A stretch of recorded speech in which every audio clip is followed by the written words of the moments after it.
Hi everyone. Today I want to talk to you about dealing with the negative Nelly. Nobody likes to be around someone who is constantly negative and complaining all the time. Worse off, is it you and you just don't know it? Negative Nellies or negative Neds, whichever you choose, can live in your culture and be really toxic to erode the positivity that you are working really hard to create. Well, here's a coaching tool that I use to help release some of the negativity that perhaps this person has learned is the only way to communicate what it is that's really important to them. Negativity and complaining is really common in our culture.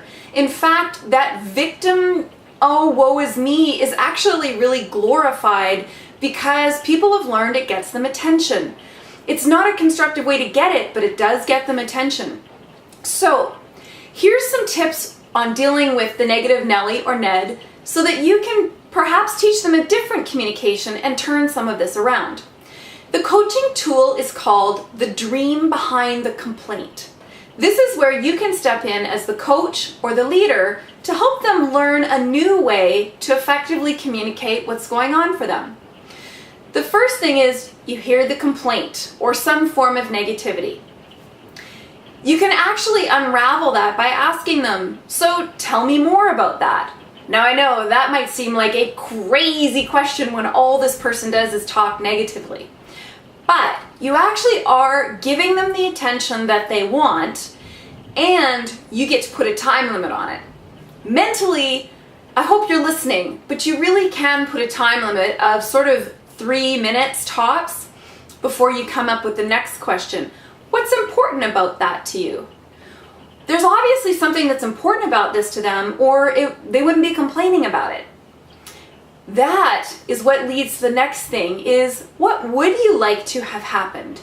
And this is where you start to get them into what's the dream behind the complaint? What is it that they wanted to happen that didn't, so that they start to lean into the positivity, and you'll actually notice the energy of the conversation will shift as they start to talk about what is it that they wanted to happen and what was important to them about that. What would it have been like if that did happen? Now, ultimately, their dream didn't happen. Doesn't matter how big or how small, it didn't happen. They're complaining about it. But when you get to turn them into the dream behind the complaint, it changes the energy and actually the neuron pathways in the brain so that they are more available to be creative and innovative to find a different way next time. What you're getting is that person to switch their mindset from what didn't happen and the disappointment, complaining feeling about that, into the positivity of the dream, and then actually empowering them to understand they can go and actualize that. Now, I know I've simplified the issue here.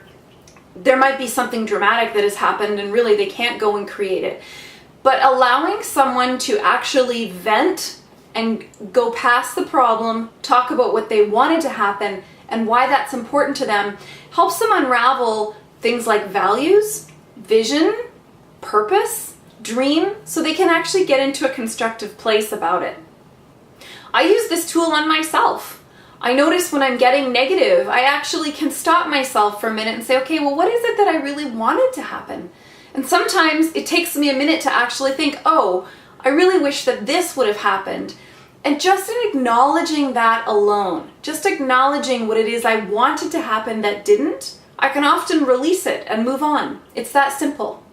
That can also signal me to agreements that perhaps I need to make or negotiations for the next time. Dealing with negative Nellies and using the coaching tool, the dream behind the complaint, is about shifting people from a victim mentality where they feel very disempowered or they're giving away their power to somebody or something else that is apparently also supposed to be responsible for the solution, to turning it into a more positive conversation and encouraging them to own their power, that they actually are responsible for the results they get in their life, and that can be an exciting and great thing. Leave me a comment on my blog. Have you dealt with a negative Nelly? And what was that like? Was there a way that the culture tolerated that person, or were you able to turn it around?